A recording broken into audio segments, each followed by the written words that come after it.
Hey guys, I'm Ville and this is my rebuy life. I'm trying to turn $200 into $20,000 and a trip to Texas to play some live poker. I start the grind at NL20 at WBT Global and the bankroll management rules are simple. If I have 8 buy-ins, I can move up, and if I have less than 6 buy-ins, I have to move down. Why WBT Global?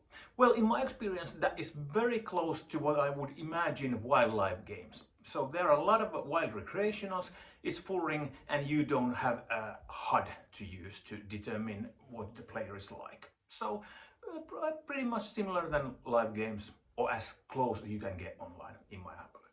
I will be doing this as a part-time, say 10-ish hours a week, and I will be documenting my progress on a weekly basis. So doing kind of highlight videos on week's most interesting hands, and then I'm trying to reflect what I did wrong or right. So welcome on board.